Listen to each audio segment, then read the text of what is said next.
flight says watch the flight out. This is the last circle of the day. Today's flight.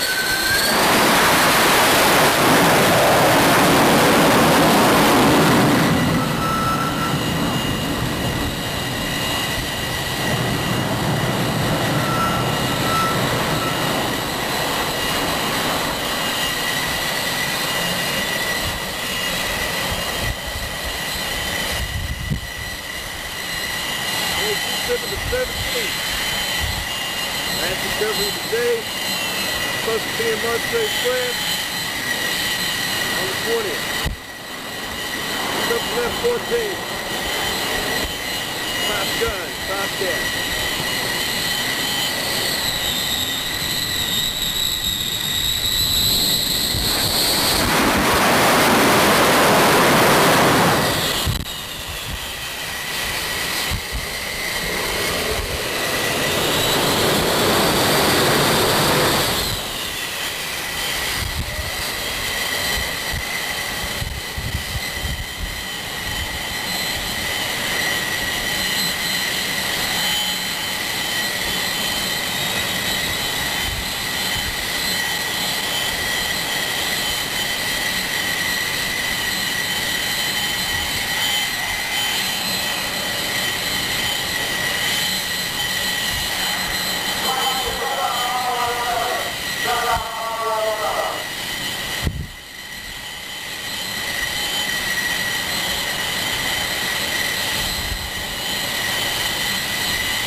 Looks like all around. Nothing but miles and miles of ocean, way far away from home. We're still 8 days away from Christmas. Seems pretty sad.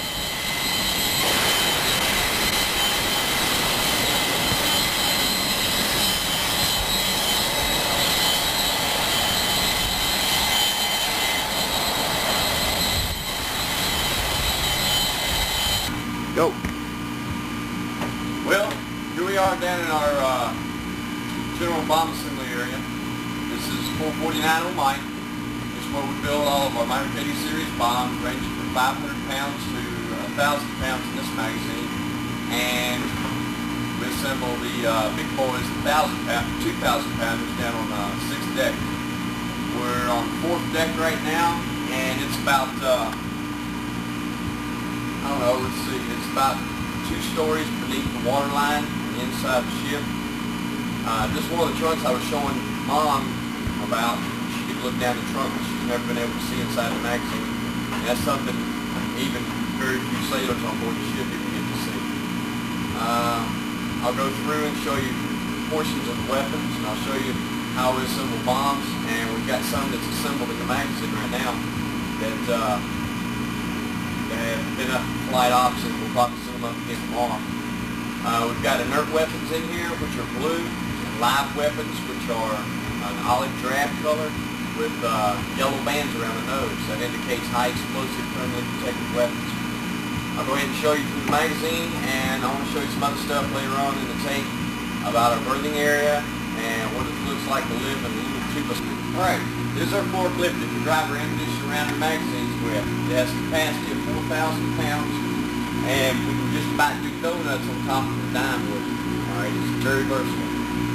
There's a pallet of BDU-45s. They're 500-pound inert weapons. They're used to simulate a Mark 82 live drop. These are used in conjunction with several different types of configuration of fins we're using to get the certified required drop that we need. As you can see, we've got plenty of them in the magazine. We'll keep the magazine stocked at all times with all weapons and all components to be able to build at any time that we need to. We even have weapons down below us in the 6th deck where we can rearm at any time we need to in case we, bomb somebody so much that we just have to keep building bombs and building bombs. Over on this side, we've got the Mark 83. It's a 1,000-pound weapon, and it's in the same class as the BDU-45. The Mark 83 inert has 14-inch suspension, weighs 1,000 pounds apiece. Next to it, we have Mark 83 lives. Now, these are only 2 of the live weapons that we have in here. These Mark 83s, they're thermally protected, as you can tell from the rough coating that's on the weapon. And that's what the 2 yellow bands mean. It means highly explosive and thermally protected. The explosive filler inside these is what we call H6. We've got plenty of these throughout all of our magazines. In Forrestal, we have about 33 different magazines, and this is just one of them. And this is not the largest, nor is it the smallest. Over here on this side of the magazine, we have our bomb table. Bomb tables utilized for building up the weapons. The weapons come around to this side of the table. They're pneumatically hoisted on by pneumatic hoist. Once we assemble the weapons in a series of different type of component assemblies, we get down to the end, we offload the weapons off. The table is consisted of 4 trays. Each tray lifts up. You take the empty tray off the end, move it down to this end, and then proceed on, keep building weapons from one end to the next. When I was working night check, which I'm on day check now, when I was working night check, the night check crew, which is a very enthusiastic, crazy bunch of guys, we flat really busted our tails and we could get a bomb built in about 45 to 50 seconds each. So you can imagine how hectic it gets down here. We don't have that much space for workmen, and it really gets hectic. Back in the back, you can see we've got fins. Each different type of fin, we have conical fins, retarded fins, and that don't mean the fin's stupid. It means that the retarded fins open up to slow down the flight of the bomb in case an aircraft was going in a low altitude bombing or something like that. We have support equipment on the other side of the magazine, and that's used for rolling the bombs around on the deck. Over here, I was telling you about the bombs that are already built up. These are BDU-45s. They're configured with a conical tail, which means it's a low-drag general-purpose weapon. They have nose plugs in the nose of it, and these right here have spotting charges in the back end of the weapon. When the bomb hits the target, then the spotting charge, alright, you have an arming wire that runs into the spotting charge. This is retracted from the aircraft once their weapons launched off of the aircraft. After this is retracted, that spotting charge is in an armed condition, and it's percussion. So once the bomb hits the target, the spotting charge emits quite a bit of white phosphorus smoke out the tail end of it. And that's the way our bombs work. Fuses are connected through the 122 switch, which is in the top. It connects aircraft power to our electrical tail fusing or some of our target protecting devices in the nose. Alright? They in turn, it's like a big train initiation. Alright? You have the fuse blow up, it blows up the booster, and then it blows up the bomb, but it happens so fast that you really just, it's just an instantaneous effect. This is 449, and this is where we have our fun at. Like I said, very few people ever get to see this down here, and it's really a special treat that you guys are going to be able to see this on the tape. I think you'll enjoy the tape.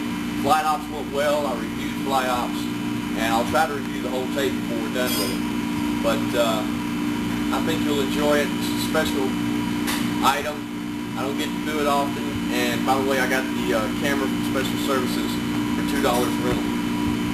Ronnie is my cameraman, he's trying to do a good job. He's a guy that's living out there at the Advantage Apartments, and him and Marlene are married, and they're living together, and they're going to, they got us hooked up on the waiting list out there, and I'm really anxious to get back. I can't wait.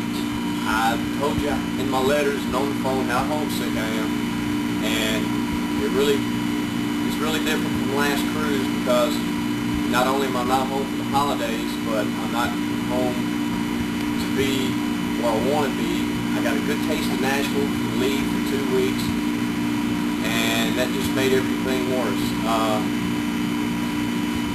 I'm trying to keep my sanity, trying to write as much as I can, and we're going to be pulling into Marseille here in 3 days, 2 days actually. Ronnie says 2 days, he's holding up 2 fingers. And today's the 17th, Marseille's the morning of the 20th. I'll try to give everybody a call within. By the time you got this tape, I've called everybody and told them that it's coming, so this is what you've all been waiting for, and I think you'll enjoy the rest of the tape. We'll go through the berthing area after I get off work, and I'm 23-year-old now. I mean, I'm really getting old, haze gray and underway here, and getting fat too. Ronnie says I'm getting fat. He's pulled up his shirt and pointing at his belly. Pink belly, son. Pink belly. They want. We have I guess it's called initiation and celebration type deal. When you have birthdays around here, or you're just new to the division or something, all the guys in the division, which is about 90 guys, get to beat the shit out of you. Yeah, they get to attack you and really whip up on you pretty good. They can chain you up to the overhead and leave you and spray paint stuff all over you, profanity and all that. And they really have a good time at it. And I participated in a few myself, but I got a pink belly once I got here, and I had a couple since then, so I think they've overlooked my pink belly on my birthday. Let's hope so. But we'll have to wait and see about that. We'll go to the shop next and let you see what the shop looks like. I know you, Granddaddy, hadn't had a chance to come down to the ship and see what it's all about, so I thought I'd bring the ship to you, because I know, you know, you just don't get the time, you just don't feel right.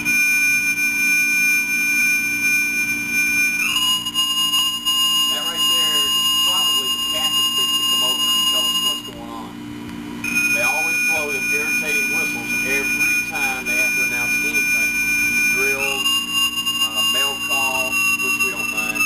Captain coming over. Let's hear what he's got to say. Good evening, this is Captain. We're currently 350 miles south of Marseille, about 50 miles still north of the Algeria and Tunisian borders in North Africa, and still about 4,400 miles from Jacksonville. We're finishing up today, and tomorrow we'll be finishing up the amphibious exercise that we've been doing with the Tunisians here over the past few days. And that's been a very good training evolution for the airway. And those of us that have been remaining behind here on the ship, a very good training evolution also here. The weather's been real good. We may get a little bit of rain tonight. There'll be a front passing through. Should clear on through tonight, and the weather should be pretty good again tomorrow, pretty much the same as we've had the past few days.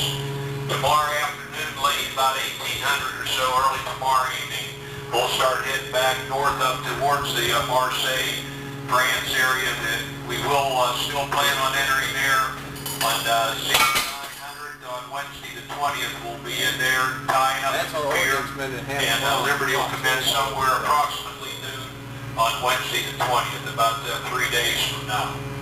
We have some guests on board, and you may pass them in the passageway or see them on the flight deck or around the ship.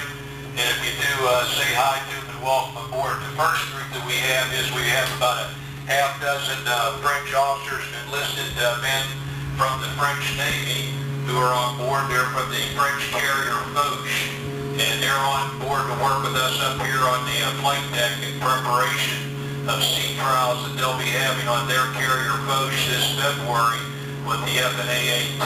And so they're getting used to the way the U.S. does their business on the flight deck, and in particular with the nose-tow aircraft and for catapult launches. But we want to welcome the French group aboard, the French Navy aboard, and we're glad to have you all here, our friends, the Frenchmen. Good. because it's kind of hot. We get to go out at sea and don't get to he's pretty much renowned around the country now for his show, and especially the Christmas shows that he does when he goes overseas and gets involved with the deployed units. And he's on board, and we'll be doing a show tonight at 2000 on TV and radio, and he'll be inviting a lot of you into as his guests, and I understand it to be outstanding entertainment. So tune in to TV tonight at 2000, tune on to Ship's Radio and listen in as Glenn Beck does his show, which he'll take back to the States, recorded and play it just before Christmas back in the Houston area. I want to talk serious to you for a minute here. We've been having a rash of small accidents lately around the ship. Personal injuries, guys bumping into things, digging their heads, breaking fingers, crushing little bits and pieces of your body, cutting and mauling yourselves, and we're going to get somebody hurt seriously here unless we start paying attention. This month, down in medical, we've treated probably twice the number that we normally treat in a month's time for minor injuries. And I don't know if it's the time of year, people have their minds on other thing or what, but we are having some needless injuries. Fortunately, nothing serious, just minor dings and bangs. But it does show that people are not paying attention. Maybe they're taking shortcuts, and they're definitely not keeping their head out of their butts. So let's pay attention, you guys. Let's pay attention to what we're doing. Let's be professional. Let's do the job right. You take a shortcut, somebody's going to get hurt. Either you or your buddy around you, and you're also going to damage some very important and expensive equipment. Okay. First of all, we don't want to hurt anybody out here, so let's walk out there and I'll let you see what it looks like and look up through the ship at the bottom of it. Keep your head out. It's going to happen. Safety happens. Safety isn't one of those things that you order in a catalog and they send it to you. It happens by people doing their job correctly. This is how much room we've got to get in and out of our magazines. We have to really park the ordnance this close. It gets tight, it's tighter than other magazines. This is probably one of the largest work areas we've got in the magazines. And that's just because we have to build in this magazine. You have to go in and out of the hatch.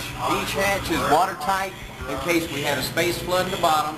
And you go inside the trunk area, and if you look up, we have safety nets. They're rounded about the trunks.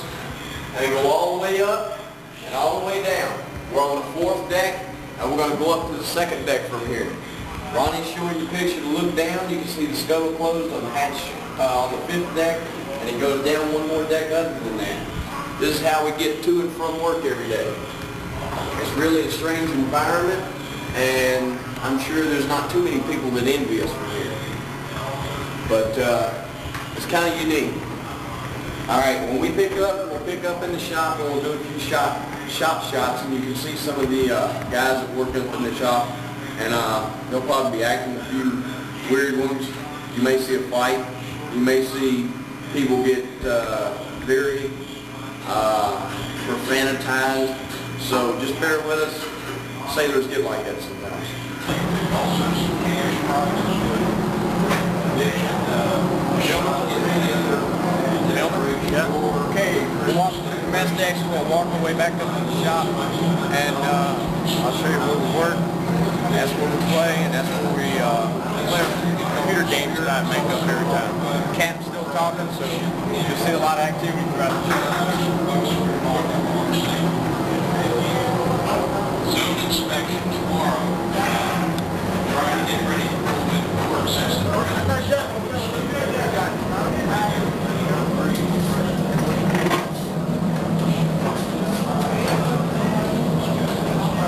This is one of our 2 chow laws that we eat in, and the food ain't that great, so we have to eat what they give us and we'll drive right away. Take a shot, chow. Let's go.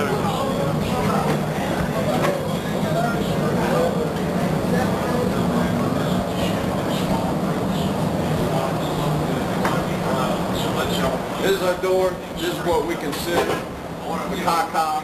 This is the caca. Last night, the first class mess organized a drive to take donations for Film person coming through the Jacksonville area. Some of those families, or a lot of them, being families. Keep it off that back wall. Well, I had the refrigerator.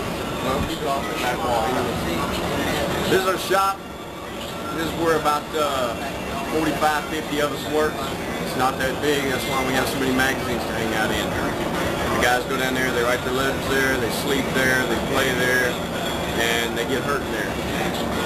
So we have fun at what we do. We hate it. We'll be home soon. Everything will be a whole lot better.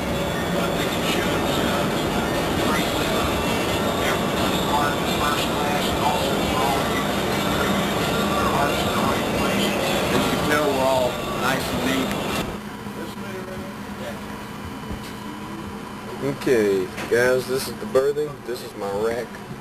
Here's our little 2x6 box where I got to sleep.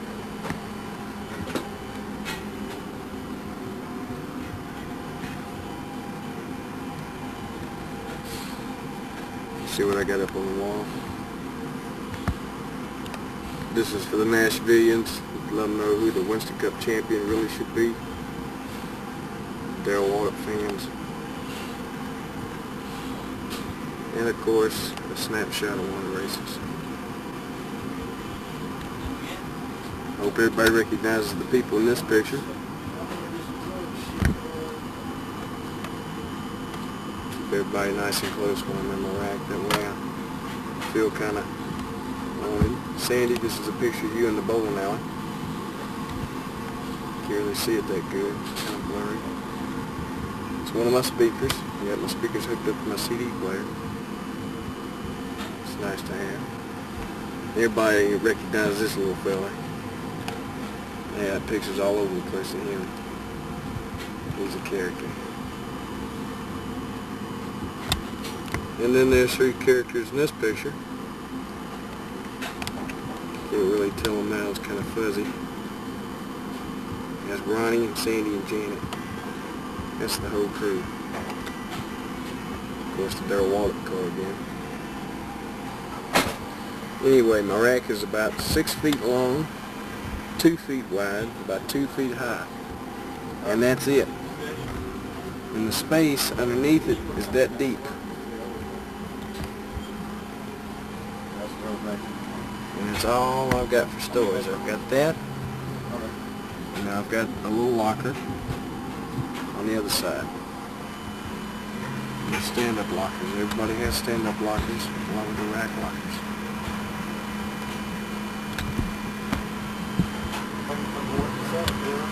Nowhere else to put our sea bags but in the angle irons. And it's there down there working. He's a stroker. He really works hard. He's doing sleepers on the ladder down there. What's up, Thayer? Yo, bud. Home video for the folks back home. How you doing? Yeah, I'm doing pretty good. Wish your parents a Merry Christmas. Thank you.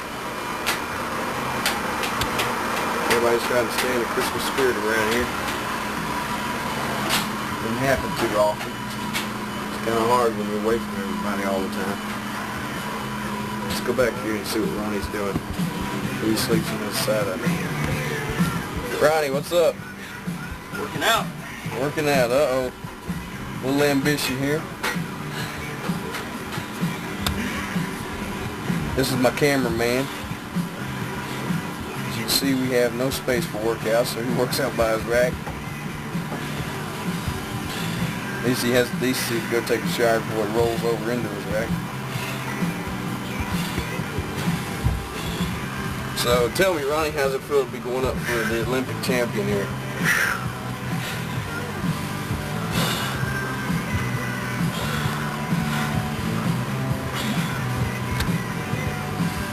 Okay.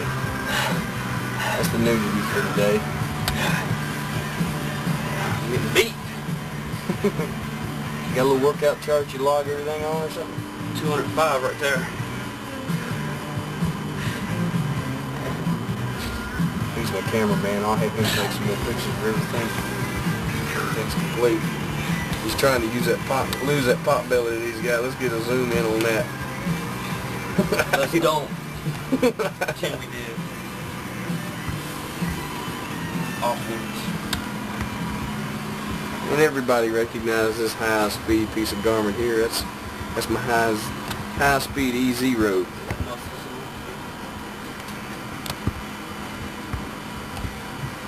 Oh, yeah. It's something I really enjoy. It's warm too. This is a picture of me taking pictures. Oh, there's a person in that mirror. Kind of unique. You get to see the cameraman yourself.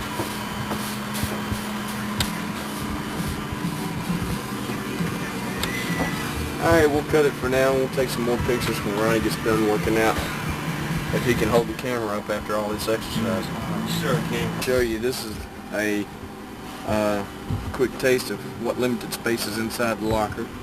You got 4 decent compartments, uniforms, towels, all the stuff that you need, and all the civilian clothes you cram into that little stand-up locker that we own, and that's it. Got a little drawer that comes out here, all my tapes, and of course here's my big bad CD player. Alright, and all my CDs. I've gotten quite the collection. I bought a lot in Naples. And of course the ones Mom sent me. I appreciate that. Come on through, McCombs.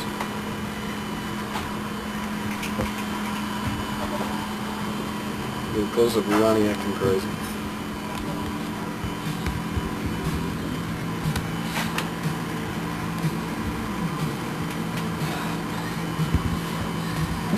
Beat, man.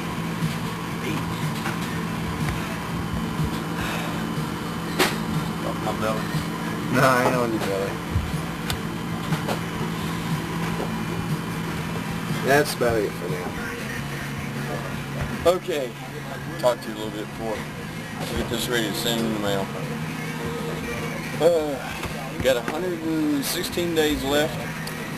2 days sitting outside of Marseille.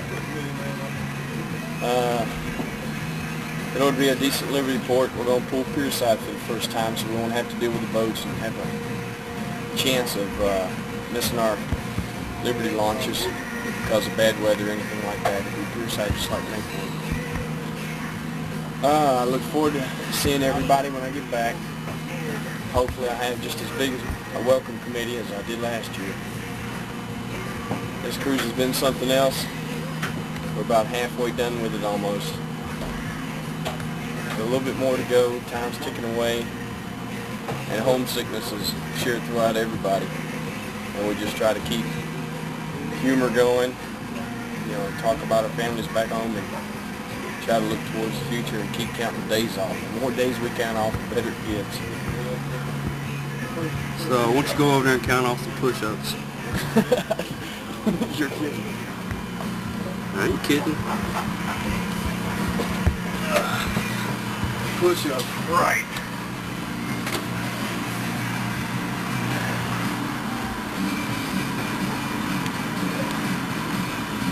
I done did so many, I'm tired.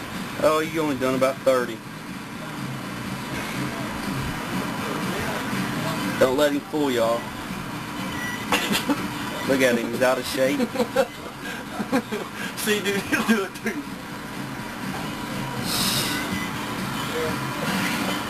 Look at that, he didn't even do 10. Tired. He ain't worked all day. I know it. Shoot, are you kidding me? Like to tell everybody that I love you still. That ain't gonna stop, no matter how far away we get. You remember hearing the captain, he said we were 4,400 miles away from Jacksonville. That's a good swimming distance, but I believe if I had to get back to the States, I would. And that hunt with that body. But I'll see everybody when we get back. I'll call as much as I can without making everybody in the poorhouse, and writing as much as I can. Keep the mail coming. Mail calls come down. Everybody's always looking for those letters, and it's real nice when we get them. I love everybody, and see you on April 12th. I hope, in case some other ship starts burning up and has a delay. Let's hope that don't happen no more. My back's doing fine.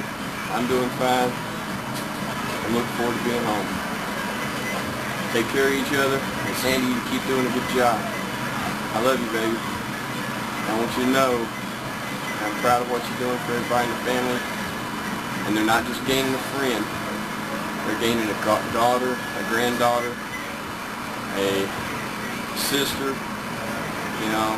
So Ronnie's sitting here shaking his wedding ring right here. I don't know about that too soon, but I got to get over the first one first. Hopefully I have that all resolved before I go back to Mayport. Take care of Doug. Tell him Daddy loves him. I'll see everybody on April 12th. Bye.